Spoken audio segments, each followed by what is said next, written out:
¿Qué tal?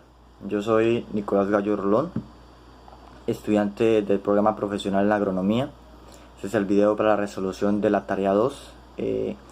Identifica la organización de las células. Entonces para el punto 3, tal como lo he dicho en el foro colaborativo, voy a dar solución a la estructura y funcionalidades de la membrana plasmática.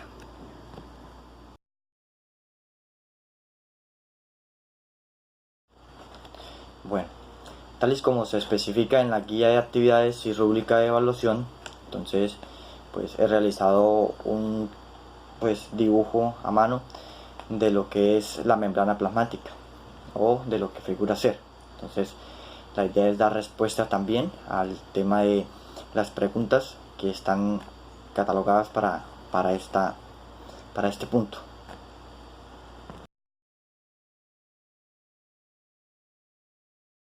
Para entrar en contexto o como forma de introducción acerca de la membrana plasmática, podemos aludir que está compuesta por 40% lípidos, 50% proteínas y 10% de glúcidos. Entonces, funcionalidades por la cual la molécula plasmática es uno de los organelos más importantes para la célula y para su supervivencia, es porque permite la entrada y la salida de moléculas. Entonces pues este video también tiene como objetivo aclarar o dar solución a la entrada y a la salida de lo que es la glucosa y del agua, ¿sí? En especificación. Bueno,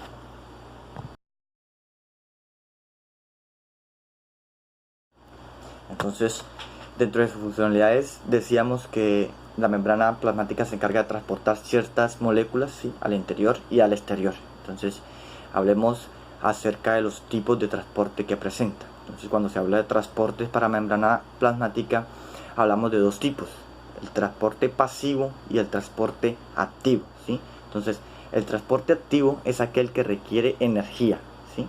Para la membrana o para las partículas que se encargan del transporte requiere energía. Y el transporte pasivo se caracteriza porque no requiere energía para realizar dicha función.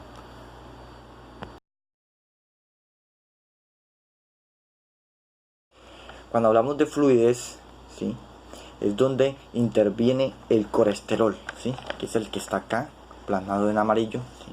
Entonces el colesterol, cuando hay exceso de presencia de colesterol o hay presencia en abundancia de colesterol, esto impide la fluidez, ¿sí?, de lo que es la membrana en su estructura. Entonces el colesterol nos afecta en cierta medida la fluidez de la membrana plasmática.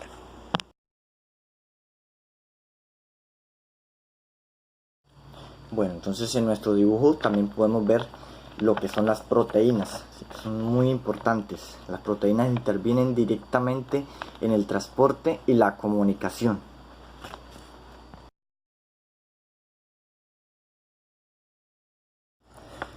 ¿Qué componentes intervienen en el transporte activo y qué componentes intervienen en el transporte pasivo?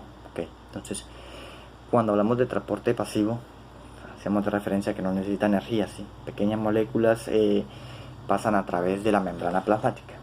Entonces, los componentes que intervienen en el transporte activo, ¿sí?, para eso se necesita una proteína llamada ATP, que es el adenosín trifosfato. Es una proteína también muy utilizada por la membrana plasmática para hacer ingresar o hacer llevar moléculas del interior al exterior. Hablamos del transporte pasivo. El transporte pasivo entonces necesita, para que una molécula ingrese a la célula por medio de la membrana plasmática, ¿sí?, y por medio del transporte pasivo, ¿sí?, necesita pasar de mayor concentración, ¿sí?, extracelular a menor concentración celular, ¿sí?, ya dentro de la célula. Entonces para esto podemos identificar tres tipos de modelos de lo que es el transporte pasivo.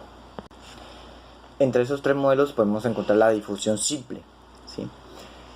Esta función lo que me permite es que pequeñas moléculas Entonces, dentro de las tres partes que se divide el tema del transporte pasivo, podemos encontrar la difusión simple.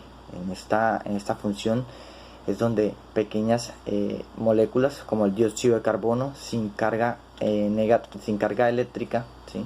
Entonces pueden pasar por medio de la membrana plasmática.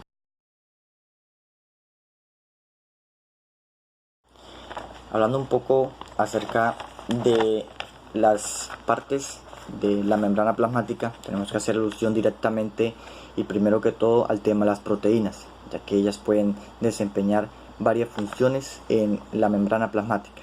La primera es de ser receptores, ¿sí? Aparte de generar obviamente la comunicación y el transporte, ellas son receptores, ¿sí? Entonces podemos encontrar aquí la proteína grande, ¿sí? Que ya por nombre proteína integral, y la que está por debajo se llama proteína periférica. Entonces estas proteínas lo que hacen es captar los nutrientes extracelulares, ¿sí?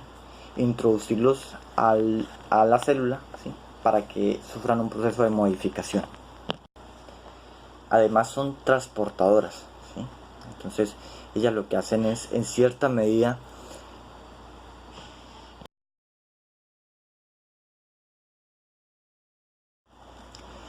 mientras que para el transporte pasivo los componentes que intervienen dentro de esta función, ¿sí? que no necesita energía para ingresar las moléculas, intervienen también la membrana semipermeable, la bicapa lípida, ¿sí? Ahí intervienen lo que son los lípidos, ¿sí? Los glicolípidos y la proteína de transmembrana, ¿sí? O sea, que son las proteínas de canal y las proteínas transportadoras.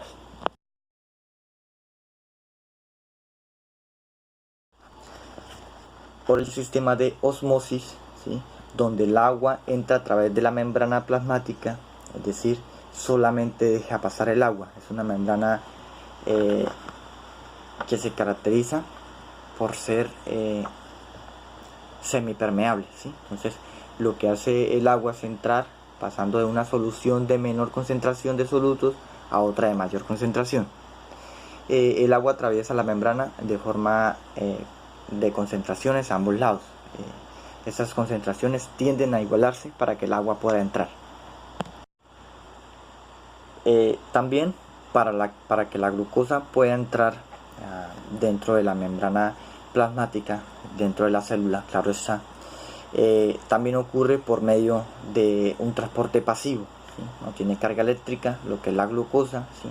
Recordemos que la glucosa es el principal o la principal molécula por la cual la célula en su generalidad consigue energía, ¿sí? Entonces para la respuesta a esa pregunta también podemos encontrar que la glucosa es la principal molécula, ¿sí? Por la cual la célula consigue energía. Entonces volvemos a hablar del tema pasivo, ¿sí? No necesita energía para entrar lo que es la glucosa a la célula, ¿sí? Pero en esta ocasión la célula entra por medio de un sistema de ingreso de la glucosa por difusión facilitada, donde la glucosa allí intervienen unas proteínas transportadoras, ¿sí? Intervienen también otras moléculas, ¿sí? Que lo que hacen es combinar su forma.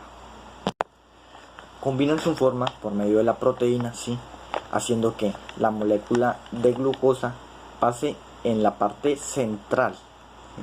En la parte central de lo que es la proteína. Entonces lo que hace la proteína es abrirse, ¿sí? Pasa a la parte central e ingresa a la célula.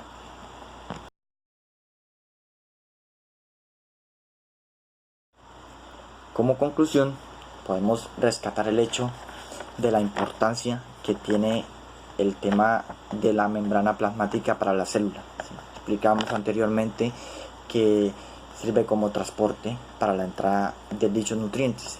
Entonces, la importancia está en que sin esos nutrientes que esta membrana deja pasar y pues deja salir en forma de nutrientes modificados a la zona extracelular, ¿sí?